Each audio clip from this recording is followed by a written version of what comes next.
الحمد لله الحمد لله رب العالمين،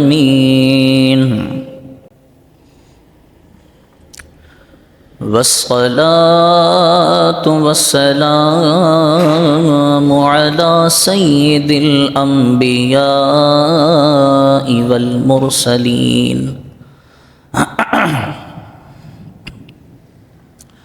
أما بعد، فأعوذ بالله من الشيطان الرجيم. بسم الله الرحمن الرحيم.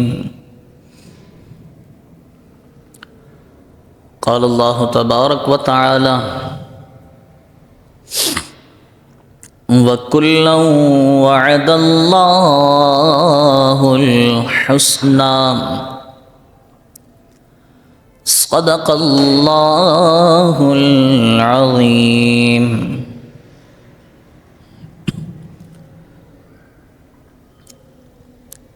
قال النبي صلى الله تعالى عليه وسلم: اقتدوا بالذين من بعدي أبي بكر وعمر،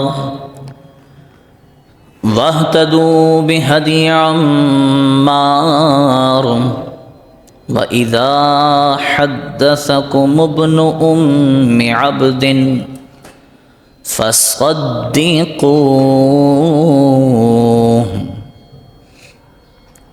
صدق رسوله النبي الكريم الأمين.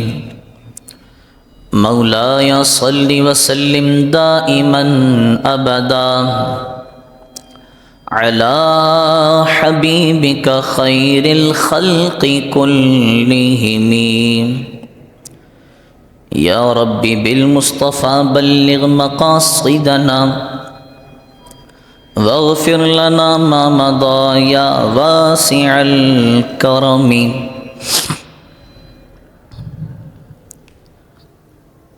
پروانے کو چراغ ہے بلبل کو پھول بس، صدیق کے لیے خدا کا رسول بس. غوث اعظم بمن بے سر ساما مدد، قبلہ دی مدد کعبہ و ایماں مدد. واہ کیا مرتبہ اے غوث ہے بالا تیرا، اونچے اونچوں کے سروں سے ہے قدم اعلیٰ تیرا. میرا خواجہ عطاء رسول ہے، وہ بہار چشت کا پھول ہے، وہ بہار گلشن فاطمہ، چمن علی کا نہال ہے. الحمدللہ رب کریم کا کروڑہ کروڑ احسان اور آقا دو جہاں حضور سید کائنات صلی اللہ تعالی علیہ وعلا آلہ وصحبہ وبارک وسلم کی بارگاہ میں لاکھوں کروڑوں درود و سلام کہ جس رب کے فضل اور محبوب کریم علیہ الصلاۃ والتسلیم کی نظر کرم سے ہمیں آج کا یہ برکتوں والا، عظمتوں والا، فضیلتوں والا دن نصیب ہوا. آج 5 جنوری اور 5 جنوری 2024 اور 22 جمادی الاخری 1445 ہجری. آج وہ عظیم الشان دن ہے کہ جس برکتوں والے دن کو نسبت حضرت امیر المؤمنین سیدنا صدیق اکبر رضی اللہ تعالی عنہ سے ہے۔ آج کا یہ عظمتوں والا دن حضرت ابو بکر صدیق رضی اللہ تعالی عنہ سے مناسبت رکھتا ہے، اور جمعۃ المبارک کا عظیم موقع ہو، خاص طور پر اس دن کی آمد ہو جائے جس دن بزرگوں سے منسوب ہو جاتے ہیں جو ایام، ان ایام میں بزرگوں کا ذکر نہ ہو تو پھر یہ احسان فراموشی ہے۔ اور بالخصوص وہ ہستی، وہ ذات مقدسہ کہ جن کی عظمت و فضیلت خود رسول محتشم صلی اللہ علیہ وسلم نے بیان فرمائی ہو، جن کی عظمت کا بیان اللہ رب العزت نے قرآن میں کیا ہو، جن کی عظمت کا بیان حضرات صحابہ کرام علیہم الرضوان نے کیا ہو، جن کی عظمت کا بیان وہ تابعین تبع تابعین تمام امت نے جن کی عظمت کا بیان کیا ہو، ان کی عظمت کو، ان کی فضیلت کو، ان کے مناقب کو بیان نہ کیا جائے تو یہ احسان فراموشی ہے۔ آئیے، اللہ رب العزت نے قرآن پاک میں جماعت صحابہ کرام علیہم الرضوان سے وعدہ فرمایا، وَكُلًّا وَعَدَ اللَّهُ الْحُسْنَى، کہ جتنے صحابہ ہیں ان تمام سے اللہ رب العزت نے جنت کا وعدہ فرمایا۔ وَكُلًّا وَعَدَ اللَّهُ الْحُسْنَى، ہر صحابی نبی جنتی ہے، یہ وعدہ اللہ رب العزت نے صحابہ کرام علیہم الرضوان سے فرمایا کہ ہر صحابی نبی جنتی ہے۔ پھر بالخصوص حضرت ابو، صحابی کون ہوتا ہے؟ صحابی کس ہستی کا نام ہے؟ سنیے، دیگر بہت ساری تعریفات موجود ہیں کتابوں میں کہ بھئی صحابی کسے کہا جاتا ہے، لیکن ایک تعریف ایسی ہے ہمارے بزرگوں کی کہ جو بڑی ہی معتبر تعریف ہے۔ صحابی کسے کہتے ہیں؟ فرماتے ہیں کہ صحابی وہ ہوتا ہے جس نے ایمان کی حالت میں پیارے آقا کریم علیہ السلام کی بارگاہ میں شرف ملاقات حاصل کیا ہو، رسول اکرم صلی اللہ علیہ وسلم بھی ظاہری حیات کے ساتھ موجود ہوں، اور وہ شخص ایمان کے ساتھ وہ پیارے آقا کریم علیہ السلام کی بارگاہ میں حاضر ہوا ہو اور ایمان کے ساتھ اس دنیا سے چلا گیا ہو، وہ صحابی ہوتا ہے، وہ صحابی ہوتا ہے۔ تو اب پتہ یہ چلا کہ درجہ صحابیت میں، مرتبہ صحابیت میں عمل کا دار و مدار نہیں ہے۔ صحابی اپنے عمل سے نہیں بنتا، بلکہ صحابی وہ پیارے آقا کریم علیہ السلام کی صحبت سے بنتا۔ صحابی عمل سے نہیں بنتا، بس صحابی ہونے میں یہی دو شرائط ہیں، ایک ایمان کے ساتھ ملاقات رسول محتشم صلی اللہ علیہ وسلم سے ہو جائے، اور دوسری ایمان کے ساتھ اس دنیا سے چلا جائے۔ یہی دو شرائط ہیں صحابی ہونے کے لیے۔ چونکہ ختم نبوت ہو چکی تو لہذا اب دنیا میں کوئی صحابی نہیں بن سکتا۔ اگر کوئی شخص اپنے آپ کو صحابی کہے گا معاذ اللہ، تو پھر یقیناً اسے یہ بھی ثابت کرنا پڑے گا کہ وہ کس کا صحابی ہے۔ ہاں، اگر اس نے یہ ثابت کر دیا تو پھر وہ دائرہ اسلام سے خارج ہو جائے گا، کیونکہ صحابی ثابت کرنے کے لیے اسے معاذ اللہ اس دور میں کوئی نیا نبی ثابت کرنا پڑے گا، اور جس نے پیارے آقا کے بعد کسی کی نبوت پر ایمان اپنا اظہار کر دیا، اقرار کر دیا کہ فلاں نبی ہے، وہ دائرہ اسلام سے خارج، زندیق، مرتد، لعین، مردود ہو جائے گا، جیسا کہ قادیانی ہو چکے ہیں۔ جتنے بھی قادیانی ہیں سب اوپر سے لے کے نیچے تک، نیچے سے لے کے اوپر تک، سارے قادیانی وہ زندیق، مرتد، لعین اور مردود ہیں۔ کیونکہ پیارے آقا کی نبوت کے بعد کوئی نیا نبی دنیا میں آنے والا نہیں ہے۔ جب نبی آنے والا نہیں ہے تو پھر صحابی کا آ جانا یہ بھی دنیا میں ناممکن ہے۔ جب نبی نہیں آ سکتا تو پھر صحابی بھی نہیں آ سکتا۔ یہ میں نے درجہ صحابیت پر تھوڑی سی گفتگو کی کہ صحابی عمل سے نہیں بنتا، جب عمل سے صحابی نہیں بنتا تو پھر صحابی کے عمل کو تنقید کا نشانہ بھی نہیں بنایا جا سکتا۔ جب صحابی عمل سے بنا ہی نہیں ہے تو پھر کسی بھی صحابی کے عمل پر تنقید کرنا بھی جائز نہیں، کیونکہ صحابی کا عمل وہ خطائے اجتہادی ہوتا ہے، گناہ نہیں ہوتا۔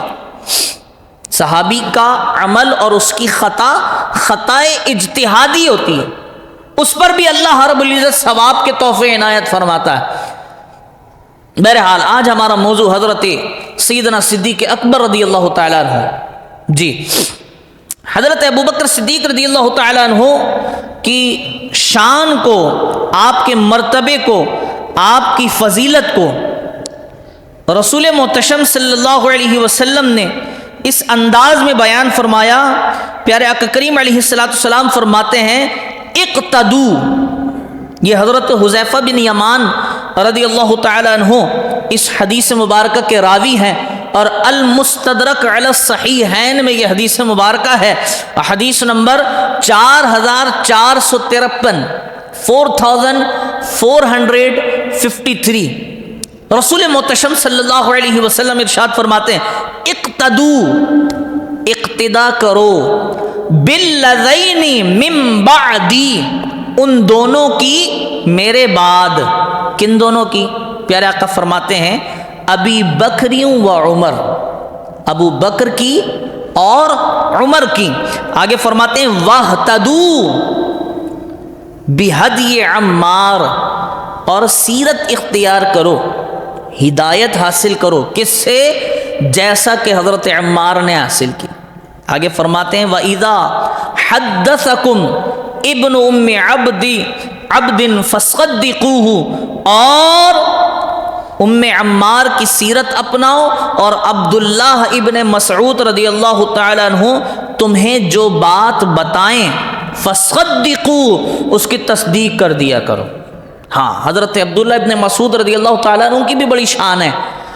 آپ پیارے آقا کریم علیہ السلام فرماتے ہیں عبداللہ ابن مسعود تمہیں جو بتائیں اس کی تصدیق کر دو، انہوں نے سچ کہا۔ اب آئیے، یہ تو رہی رسول محتشم صلی اللہ علیہ وسلم کی حدیث مبارکہ۔ پیارے آقا فرما رہے ہیں اقتدو باللذین من بعدی، کہ میرے بعد تم نے ان دونوں کی اقتدا کرنی ہے، میرے بعد تم نے ان دونوں کے پیچھے چلنا ہے۔ ابی بکر و عمر، ان میں پہلا ابو بکر ہے اور دوسرا عمر ہے، ان دونوں کے پیچھے چلنا ہے۔ یہ پیارے آقا کریم علیہ السلام نے ارشاد فرمایا۔ پھر اس حدیث مبارکہ میں حضرت عمار بن یاسر رضی اللہ تعالی عنہما کی فضیلت بھی بیان فرمائی کہ سیرت اپناؤ، سیرت اپناؤ عمار بن یاسر کی، جیسے حضرت عمار بن یاسر تھے رضی اللہ تعالیٰ عنہ ویسی ہی سیرت اپناؤ۔ آگے آپ سنیے، یہ رسول محتشم صلی اللہ علیہ وسلم کا فرمان تھا۔ اب سنیے، شان یار غار بزبان حیدر کرار، مولا کائنات رضی اللہ تعالیٰ عنہ نے حضرت ابو بکر صدیق رضی اللہ تعالیٰ عنہ کی شان میں کیا بات فرمائی ہے؟ آپ فرماتے ہیں کہ انا نرا ابا بکر احق الناس بها بعد رسول اللہ صلی اللہ علیہ وسلم انہ لصاحب الغار وثانی اثنین وانا لنعلم بشرفہ وکبرہ ولقد امرہ رسول اللہ صلی اللہ تعالی علیہ وسلم بالصلاة بالناس وہو حی۔ حضرت علی فرماتے ہیں کہ یقیناً انا نرا ابا بکر، یقیناً ہم رسول اللہ صلی اللہ علیہ وسلم کے بعد مولا کائنات شیر خدا حیدر کرار فرما رہے ہیں کہ یقیناً رسول محتشم صلی اللہ علیہ وسلم کے بعد صدیق اکبر رضی اللہ تعالیٰ عنہ کو خلافت کا سب سے زیادہ حقدار سمجھتا ہوں. بولے سبحان اللہ. یہ حضرت علی فرما رہے ہیں کہ یقیناً رسول محتشم صلی اللہ علیہ وسلم کے بعد خلافت کا سب سے زیادہ حقدار وہ حضرت ابو بکر کو سمجھتے ہیں، اور فرماتے ہیں بلا شبہ وہ یار غار ہیں، بلا شبہ وہ یار غار ہیں، وہ نائب رسول ہیں، اور ہمیں آپ کی عظمت و بزرگی، حضرت علی حضرت ابو بکر رضی اللہ تعالیٰ عنہ کی شان بیان کر رہے ہیں کہ ہمیں آپ کی عظمت و بزرگی کا یقین ہے کہ بے شک نبی اکرم صلی اللہ علیہ وسلم نے اپنی ظاہری حیات میں آپ کو ہی امامت پر مامور فرمایا. یہ ہیں حضرت ابو بکر صدیق، جن کی شان اور جن کی عظمت و بزرگی خود مولا کائنات بیان کریں. یہ حضرت ابو بکر صدیق رضی اللہ تعالیٰ عنہ. اور پھر حضرات صحابہ کرام علیہم رضوان کا حضرت ابو بکر صدیق رضی اللہ تعالیٰ عنہ کی عظمت و بزرگی پر اجماع ہے. سنیے گا، حضرات صحابہ کرام علیہم رضوان، حضرت عبداللہ ابن مسعود رضی اللہ تعالیٰ عنہ، آپ نے فرمایا کہ رسول محتشم صلی اللہ علیہ وسلم کے وصال کے بعد انصار نے کہا، صحابہ کرام میں ایک تو وہ تھے جو مہاجرین تھے، ہجرت کر کے آئے تھے، اور ایک جماعت وہ تھی جو انصار تھے، جو مدینے کے رہنے والے تھے شروع سے ہی. تو انصار نے یہ بات کی کہ ایک دو امیر بنائے. انصار نے یہ کہا کہ بھئی دو امیر بنائے جائیں، ایک انصار میں سے ہو اور ایک مہاجرین میں سے ہو. انصاری صحابہ کرام علیہم رضوان نے یہ بات کی کہ دو امیر بنائے جائیں، ایک انصاری صحابی ہوں اور ایک مہاجر صحابی ہوں. اس پر جب حضرت عمر رضی اللہ تعالیٰ عنہ کو یہ بات پتہ چلی تو حضرت عمر رضی اللہ تعالیٰ عنہ انصار صحابہ کرام علیہم رضوان کے پاس تشریف لائے اور آپ نے فرمایا الستم تعلمون، کیا تمہیں معلوم نہیں ہے، کہ تم جانتے نہیں ہو، الستم تعلمون ان رسول اللہ صلی اللہ علیہ وسلم قد امر ابا بکر ان یصلی بالناس فایکم تطیب نفسه ان یتقدم ابا بکر. حضرت عمر رضی اللہ تعالیٰ عنہ انصار صحابہ سے فرماتے ہیں کہ تمہیں معلوم نہیں ہے، کہ تم جانتے نہیں ہو کہ رسول اللہ صلی اللہ علیہ وسلم نے صدیق اکبر رضی اللہ تعالیٰ عنہ کو لوگوں کی امامت کا حکم دیا ہے، تم میں سے کون ہے جو صدیق اکبر رضی اللہ تعالیٰ عنہ سے آگے بڑھنا پسند کرے؟ کون ہے تم لوگوں میں؟ قالو، تو وہ کہنے لگے، انصار جتنے بھی تھے انہوں نے کہا نعوذ باللہ ان یتقدم ابا بکر، ہم اللہ کی پناہ مانگتے ہیں کہ ابو بکر سے آگے بڑھ جائیں. تو صحابہ کرام علیہم رضوان کا اس بات پر اجماع ہے کہ انبیاء کے بعد، تمام نبیوں کے بعد اگر کوئی سب سے افضل و اعلیٰ ذات مقدسہ ہے، تمام نبیوں کے بعد سب سے زیادہ بلند مقام و مرتبہ اگر کسی کا ہے تو وہ حضرت ابو بکر صدیق رضی اللہ تعالیٰ عنہ. آج اگر کوئی یہ سمجھتا ہے کہ ہم حضرت ابوبکر صدیق رضی اللہ تعالیٰ عنہ کی عظمت و بزرگی بیان کرتے کرتے کسی اور صحابی رضی اللہ تعالیٰ عنہ کی شان میں کمی کرتے ہیں تو یہ اس کی خواہ حضرت ابوبکر صدیق رضی اللہ تعالیٰ عنہ سے محبت کرتے ہیں، ویسی ہی محبت ہر صحابی سے کرتے ہیں. کیوں؟ کیونکہ اللہ رب العزت نے قرآن میں تمام صحابہ سے جنت کا وعدہ فرمایا ہے کہ وَكُلًّا وَعَدَ اللَّهُ الْحُسْنَى، اے نبی تمہارے جتنے صحابہ ہیں وہ سارے کے سارے جنتی ہیں. اور میں نے پہلے یہ عرض کر دیا کہ صحابی ہونے کے لیے عمل کا دار و مدار نہیں، بلکہ صحابی ہونے کے لیے ایمان اور رسول اکرم صلی اللہ علیہ وسلم سے ملاقات، یہ دو شرائط، ایمان اور ملاقات رسول صلی اللہ علیہ وسلم، دو شرائط، عمل ہو یا نہ ہو، یہ صحابہ کی شرط نہیں. جس نے پیارے آقا سے ملاقات کر لی ایمان کے ساتھ اور ایمان کے ساتھ اس دنیا سے چلا گیا، وہ صحابی ہے.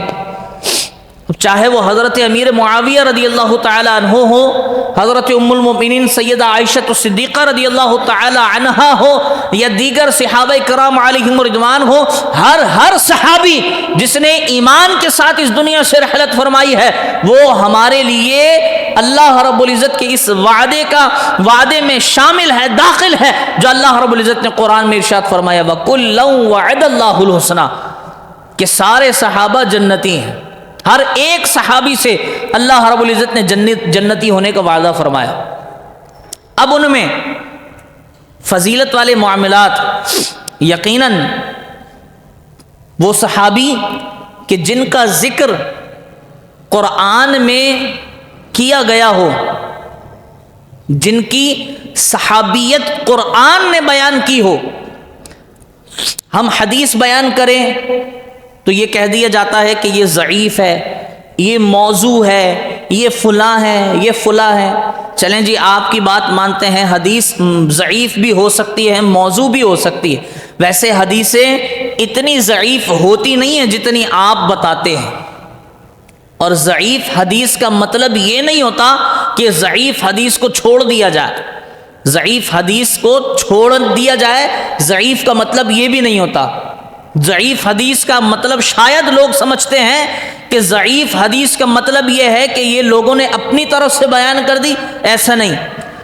وہ حدیث مبارکہ جو لوگوں نے اپنی طرف سے من گھڑت گڑھ لی ہو، اسے موضوع روایت کہتے ہیں. موضوع، ضعیف روایت من گھڑت روایت نہیں ہوتی، اس کا کہیں نہ کہیں وجود ہوتا ہے. لیکن چلیں آپ کہتے ہیں یہ حدیث ضعیف ہے، یہ روایت ضعیف ہے، یہ روایت موضوع ہے، تو قرآن کے بارے میں کیا کہنا ہے؟ قرآن نے حضرت ابو بکر صدیق رضی اللہ تعالی عنہ کی صحابیت پر مہر لگائی. یہ وہ واحد صحابی ہیں کہ جن کے لیے قرآن نے لفظ صحابی کا ذکر فرمایا. اذ یقول لصاحبہ، نبی پاک صلی اللہ علیہ وسلم سے قرآن بیان فرما رہا ہے کہ اے نبی یاد کریں. اذ یقول، اے نبی یاد کریں جب آپ نے اپنے دوست سے کہا. اذ یقول لصاحبہ، جب آپ نے اپنے صحابی سے کہا لا تحزن ان اللہ معنا، ڈرو مت، غم نہ کرو، خوف نہ کرو، ان اللہ معنا، اللہ ہمارے ساتھ ہے. تو حضرت ابو بکر صدیق رضی اللہ تعالیٰ عنہ کی صحابیت قرآن نے بیان فرمائی ہے.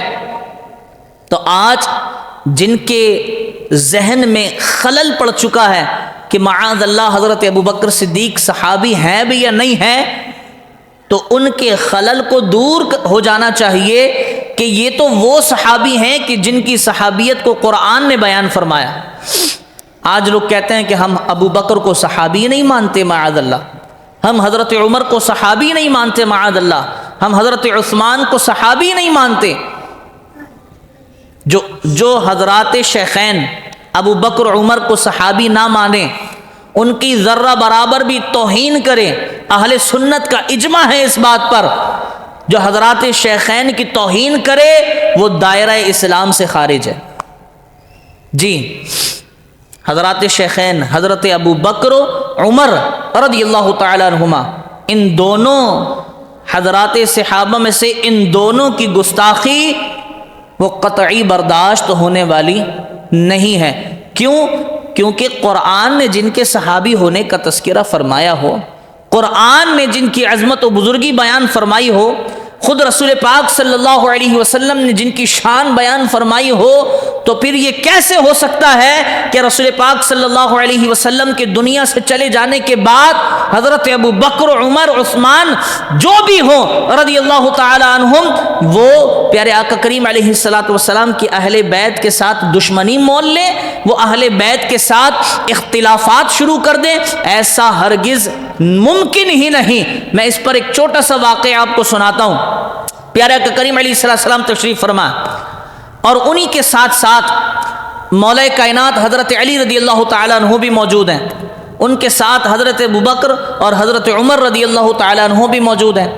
اب یہ 4 ہستیاں مل کر کھجور تناول فرما رہے ہیں۔ جہاں جھگڑے اور اختلافات ہوتے ہیں وہاں اس طرح کے خوشنما معاملات نہیں ہوتے۔ سنیے گا، حضرات ابو بکر، عمر اور علی رضی اللہ تعالیٰ عنہم اور پیارا کریم علیہ الصلوۃ والسلام، آپ 4 ہستیاں تشریف فرما کھجور تناول فرما رہے ہیں۔ حضرت علی رضی اللہ تعالیٰ عنہ، حضرت ابو بکر اور حضرت عمر، ان دونوں نے کھجور کھا کر گٹھلیاں حضرت علی کے آگے کر دیں۔ حضرت ابو بکر اور حضرت عمر رضی اللہ تعالیٰ عنہما نے کھجور تناول فرمائی اور گٹھلیاں حضرت علی کے آگے کر دیں۔ بڑا پیارا واقعہ ہے، سنیے گا۔ کھا رہے کھجور اور گٹھلی حضرت علی رضی اللہ تعالیٰ عنہ کے آگے۔ پیارے آقا نے فرمایا، آپ کھجور نہیں کھا رہے؟ آپ نے کھجوریں نہیں کھائیں؟ تو حضرت ابو بکر صدیق رضی اللہ تعالیٰ عنہ عرض کرتے ہیں کہ یا رسول اللہ، ہم نے تو کھائیں لیکن شاید علی نے زیادہ کھا لی ہیں، شاید علی نے زیادہ کھا لی ہیں۔ ان کے آگے دیکھیں گٹلیاں کتنی ساری ہیں۔ تو حضرت علی رضی اللہ تعالیٰ عنہ عرض کرتے ہیں یا رسول اللہ، میں نے تو کھائیں سو کھائیں، لیکن لگتا ہے مجھ سے زیادہ بھوک ابو بکر اور عمر کو تھی، میں نے تو گٹلیاں نکالی ہیں، یہ شاید گٹلیاں سمیت کھا گئے۔ جہاں جھگڑے اور اختلافات ہوتے ہیں وہاں یہ محبتوں والی باتیں نہیں ہوا کرتی۔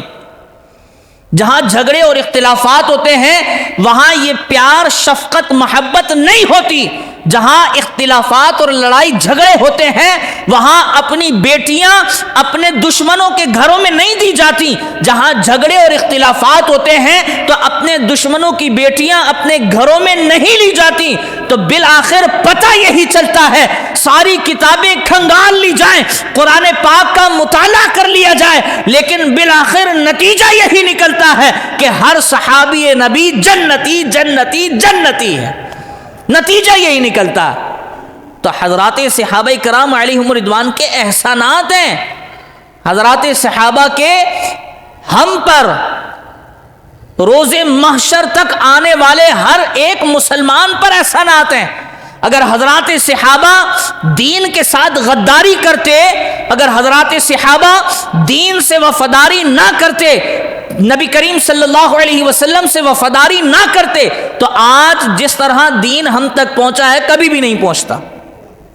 دین ہم تک جو پہنچا ہے وہ حضرات صحابہ کرام علیہم الرضوان کی وفاداریوں کی وجہ سے پہنچا ہے۔ دین ہم تک جو پہنچا ہے ان کی محبت و اخلاص کی وجہ کر پہنچا ہے۔ اگر وہ محبت و اخلاص و وفاداری نہ نبھاتے تو آج ہم تک جو دین آیا ہے وہ کبھی بھی نہیں آتا۔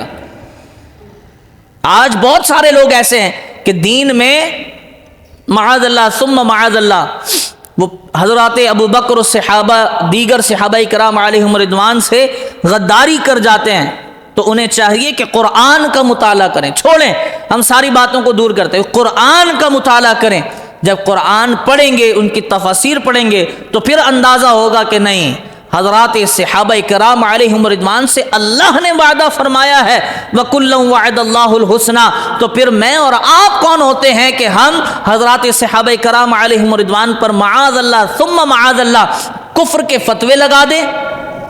یہاں تو بات یہاں تک کہ چلی جاتی ہے کہ حضرات صحابہ کو مرتد کہہ دیا جاتا ہے۔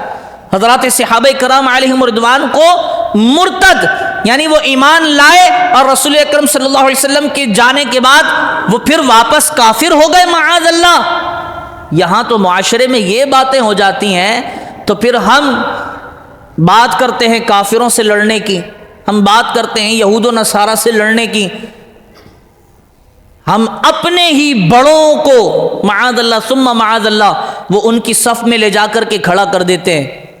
ہمیں سوچنا چاہیے، سارے مسلم جس نے کلمہ پڑھا ہے اسے سوچنا چاہیے کہ میں کن کے بارے میں بات کرنے لگا ہوں، میں کن ہستیوں کے بارے میں بات کرنے لگا ہوں۔ حضرت ابوبکر صدیق رضی اللہ تعالیٰ عنہ کی وہ ذات مقدسہ ہے، وہ ہستی ہے کہ پیارے آقا کریم علیہ الصلوۃ والسلام نے ارشاد فرمایا کہ میری امت کا ایک شخص ایسا ہے، ایک واحد میرا امتی ایسا ہے کہ لوگ نمازی کے لیے جنت کا دروازہ کھولا جائے گا اور نمازی اسی دروازے سے داخل ہوگا جو نمازیوں کے لیے بنا ہو۔ جو زکوٰۃ ادا کرنے والا ہوگا وہ زکوٰۃ والے دروازے سے داخل ہوگا، جو حج کرنے والا ہوگا وہ حج والے دروازے سے داخل ہوگا، جو صدقات خیرات کرنے والا ہوگا وہ اسی دروازے سے داخل ہوگا۔ لیکن میری امت کا ایک بندہ ایسا ہے کہ جسے جنت کے 8 دروازے وہ پکار پکار کر کہیں گے کہ تم میرے اندر سے داخل ہو جاؤ تو میری قسمت، میں اپنی قسمت پر بھی رشک کروں۔ صحابہ نے عرض کی کہ یا رسول اللہ، آپ کا وہ واحد امتی جس کو جنت کے 8 دروازے پکاریں گے وہ واحد امتی کون ہے؟ تو پیارے آقا کریم علیہ السلام فرماتے ہیں وہ واحد امتی میرا ابو بکر ہے، جسے جنت کے 8 دروازے پکاریں گے کہ ابو بکر مجھ سے جنت میں داخل ہو جا، ابو بکر مجھ سے جنت میں داخل ہو جا۔ اور پھر رسول محتشم صلی اللہ علیہ وسلم کا یہ فرمان کہ میں نے دنیا میں سارے لوگوں کے بدلے چکا دیے، جس نے جو احسان دین پر کیا اس کا بدلہ دنیا میں ہی اسے دے دیا گیا، لیکن ایک ذات ایسی ہے جس کا بدلہ دنیا میں اس کا بدلہ اللہ ہی چکائے گا، اس کا بدلہ اللہ ہی دے گا۔ صحابہ نے عرض کی کہ یا رسول اللہ وہ ذات کون سی ہے کہ جس کا بدلہ آپ نے نہیں چکایا، اللہ اس کا بدلہ چکائے گا؟ تو کریم آقا علیہ السلام فرماتے ہیں وہ ذات ابو بکر کی ذات ہے، جن کے احسانات دین پر اتنے ہیں کہ ان کے احسانات کا بدلہ اللہ رب العزت ہی روز محشر عطا کرے گا۔ اور پھر جب ہجرت کی رات آئی نا، بات کرتے ہیں وفاداریوں کی، تو جب ہجرت کی رات آئی اللہ رب العزت نے حکم ارشاد فرما دیا اے نبی بس آپ ہجرت آپ کو آج کرنی ہے، اور کچھ دن پہلے حکم آ گیا کہ بھئی جس دن ہجرت کرنی ہوگی آپ کو بتا دیا جائے گا، جبریل امین علیہ السلام کے ذریعے خبر پہنچ جائے گی۔ آپ علیہ السلام نے حضرت ابو بکر صدیق رضی اللہ تعالیٰ عنہ کو بلایا اور بلا کر کے کہا کہ ابو بکر کسی بھی دن ہجرت کا حکم آ سکتا ہے اور ہم نے ہجرت کرنی ہے، کسی بھی دن ہجرت کا حکم آ سکتا ہے، ہم نے ہجرت کرنی ہے۔ ابو بکر صدیق رضی اللہ تعالیٰ عنہ نے یہ حکم سنا اور اپنے گھر چلے گئے۔ اب چاہیے تو یہ تھا کہ گھر جاتے اور دل کھول کر آرام کرتے کہ ہجرت کرنے میں کیا پتہ کتنا سفر ہو، کس طرح کے پرخار راستے ہوں، تو مجھے تو آرام کر لینا چاہیے۔ جس دن حضرت ابو بکر صدیق رضی اللہ تعالیٰ عنہ کو یہ خبر ملی ہے آپ اپنے گھر گئے، 2 یا 3 دن گزرے یا کچھ دن گزرے، کریم آقا علیہ السلام کو حکم آ گیا کہ آپ نے آج رات ہجرت کرنی ہے، آج رات ہجرت کرنی ہے۔ حضور علیہ السلام اپنے کاشانہ اقدس سے نکلے اور نکلنے کے بعد حضرت ابو بکر صدیق رضی اللہ تعالیٰ عنہ کے دروازے کے قریب پہنچے، دروازے کے قریب پہنچے، قریب تھا کہ دروازے کو دستک دیں، جیسے ہی پیارے آقا کریم علیہ السلام نے اپنا دست انور بڑھایا ہے، حضرت ابو بکر صدیق رضی اللہ تعالیٰ عنہ نے فوراً دروازہ کھولا، چلیں یا رسول اللہ۔ ابو بکر تمہیں کیسے معلوم ہوا کہ تم دروازے پر کھڑے میں آنے والا ہوں؟ تو حضرت ابو بکر صدیق رضی اللہ تعالیٰ عنہ کرتے ہیں کہ یا رسول اللہ آپ نے جب سے فرمایا ہے کہ ہجرت کا حکم آنے والا ہے، ابو بکر اس ارادے کے ساتھ جب سے دروازے پر کھڑا ہے کہ کہیں ایسا نہ ہو پیارے آقا دروازے پر دستک دیں اور ابو بکر اپنے بستر پر آرام کر رہا ہو اور کافر آ کر کے کریم آقا علیہ السلام کو کوئی نقصان پہنچا دے، نہیں، ابو بکر کی غیرت کو یہ گوارا نہیں کہ کریم آقا علیہ السلام کو کوئی نقصان پہنچا دے۔ تو جب سے آپ نے یہ کہا کہ ہمیں کبھی بھی ہجرت کرنی پڑ سکتی ہے، ابو بکر جب سے دروازے پر کھڑا ہے۔ یہ ہے ابو بکر صدیق رضی اللہ تعالی۔ ہم نے کیا سمجھا کون ہے ابو بکر اور آپ کی ہستی کیا ہے، ہم کیا سمجھتے ہیں؟ حضرت ابو بکر صدیق رضی اللہ تعالی عنہ حضرت عائشہ صدیقہ رضی اللہ تعالی عنہ عرض کرتی ہیں یا رسول اللہ آپ شوہر ہیں، آپ زوجہ محترمہ ہیں، ام المؤمنین ہیں، سیدہ ہیں، آپ عرض کرتی ہیں یا رسول اللہ کیا دنیا میں بھی کوئی ایسا ہے کہ جس کی نیکیاں آسمان کے ستاروں کے برابر ہوں؟ کیا دنیا میں کوئی ایسا ہے کہ جس کی نیکیاں زمین پر لگے ہوئے درختوں کے پتوں کے برابر ہوں؟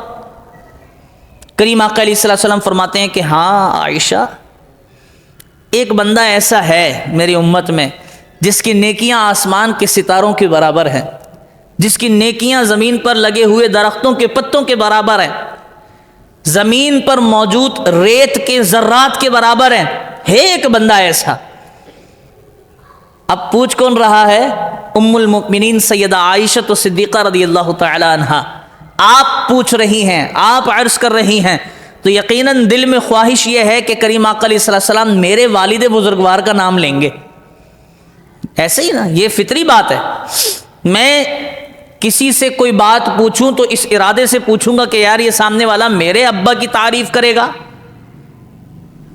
تو حضرت عائشہ صدیقہ رضی اللہ تعالی عنہا کے بھی دل میں یہ خیال ہے کہ ابھی میرے والد بزرگوار کی تعریف ہوگی۔ کریم آقا علیہ السلام نے یہاں پہ یہ فرما دیا کہ ایک بندہ ہے جس کی نیکیاں آسمان کے ستاروں کے برابر ہیں، جس کی نیکیاں زمین پر موجود ذرات کے برابر، ریت کے ذرات کے برابر ہیں۔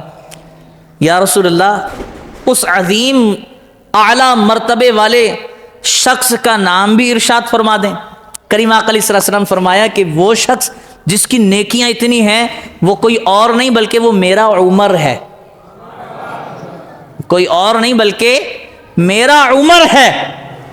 اب سیدہ عائشہ صدیقہ رضی اللہ تعالی عنہا کے چہرہ انور پر تأثرات کچھ ایسے آئے، دل خوش ہوئی حضرت عمر کا نام سن کر بھی، لیکن چونکہ بیٹی ہیں، کریم آقا علیہ السلام نے چہرے کے تاثرات دیکھ کر کے ارشاد فرمایا، عائشہ پریشان کیوں ہوتی ہے؟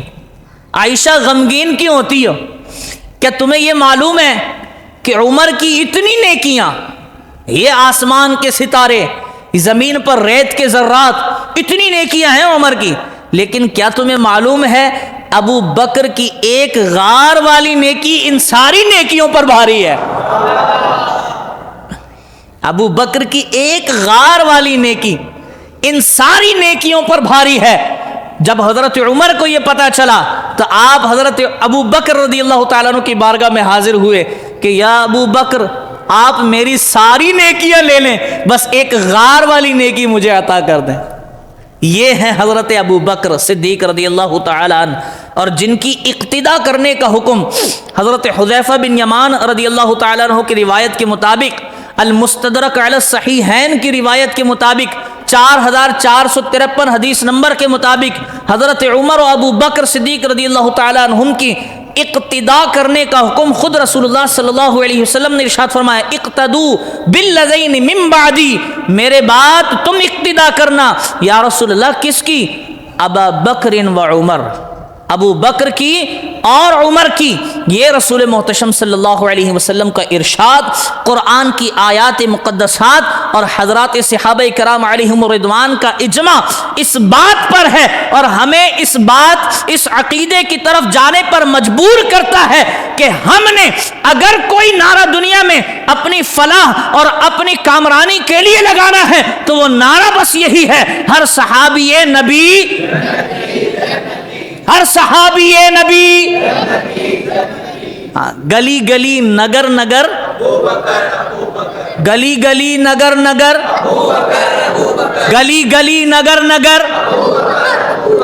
ہم حضرت ابو بکر صدیق رضی اللہ تعالیٰ عنہ کی شان، مقام، مرتبہ، مناقب، فضیلت بیان کرنے کے بعد ایسے نہیں ہیں کہ کسی ایک کا ذکر کرو دوسروں کو چھوڑ دو، نہیں۔ اہل سنت کا یہ خاصہ ہے کہ ہم دامن رسول اللہ صلی اللہ علیہ وسلم سے فیض پانے کے بعد ایک ہاتھ میں دامن صحابہ کا پکڑے رکھتے ہیں اور ایک ہاتھ میں دامن اہل بیت کا پکڑ کے رکھتے ہیں۔ جس انداز میں ہم یہ کہتے ہیں کہ گلی گلی نگر نگر ابو بکر ابو بکر، اسی انداز میں ہم یہ بھی کہتے ہیں نگر نگر گلی گلی علی علی علی علی۔ ہاں جی، نگر نگر گلی گلی، ہاں ہم حضرت ابو بکر کے بھی چاہنے والے ہیں، حضرت عمر کے بھی چاہنے والے ہیں، حضرت عثمان کے بھی چاہنے والے ہیں، مولا کائنات حضرت علی کے بھی چاہنے والے ہیں، حضرت عمار بن یاسر کے بھی چاہنے والے ہیں، حضرت ابو ہریرہ کے بھی چاہنے والے ہیں، حضرت ابو ذر کے بھی چاہنے والے ہیں، ہم حضرت شماس کے بھی چاہنے والے ہیں۔ ہر صحابی جسے رسول اللہ صلی اللہ علیہ وسلم نے صحابی ہونے کا شرف عطا کیا ہے، ہر صحابی پر ہم اپنی جان قربان کرنے والے ہیں الحمدللہ۔ جی ہر صحابی پر ہماری جانیں، ہر صحابی پر، ان کے قدموں پر، ان کے قدموں سے لگنے والی خاک پر ہماری جانیں قربان۔ کیوں؟ کیونکہ صحابی عمل سے نہیں بنتا، صحابی عمل سے نہیں بنتا، صحابی بنتا ہے تو وہ نگاہ رسول سے بنتا ہے۔ ہاں صحابی بنتا ہے وہ نسبت رسول سے بنتا ہے۔ جب صحابی عمل سے نہیں بنتا تو صحابی کے عمل پر تنقید کرنا بھی جائز نہیں ہے۔ دعا ہے اللہ رب العزت مجھے اور آپ کو، ہم سب کو وہ صحیح عقیدہ رکھنے والا سچا پکا مسلمان بنا دے۔ اور میں بس یہ آخری جملہ کہوں گا کہ ہم نے نا بڑے ہی عجیب سے لوگ ہیں ہم نے عقیدت کسی سے اختیار کی، فلاں شخص بہت اچھا ہے، اس فلاں آدمی سے ہمیں عقیدت ہے، اور اس کی عقیدت کی روشنی میں ہم نے اپنا عقیدہ بنا لیا۔ معاذ اللہ، کبھی حضرت ابو بکر کی توہین، کبھی حضرت عمر کی توہین، کبھی حضرت امیر معاویہ کی توہین رضی اللہ تعالیٰ عنہم اجمعین۔ عقیدہ بنائیں قرآن و حدیث کی روشنی میں۔ عقیدہ کس روشنی میں بنانا ہے؟ عقیدہ صرف قرآن و حدیث کی روشنی میں، اور عقیدت عقیدے کی روشنی میں۔ یہ جملہ میرا بڑا بھاری ہے۔ عقیدت عقیدے کی روشنی میں بنانی ہے، اور عقیدہ قرآن و حدیث کی روشنی میں بنانا ہے۔ اللہ رب العزت ہمارے عقائد درست رکھے، اور ہمیں انہی درست عقائد کے ساتھ دنیا سے ایمان کے ساتھ رحلت کر جانے کی توفیق نصیب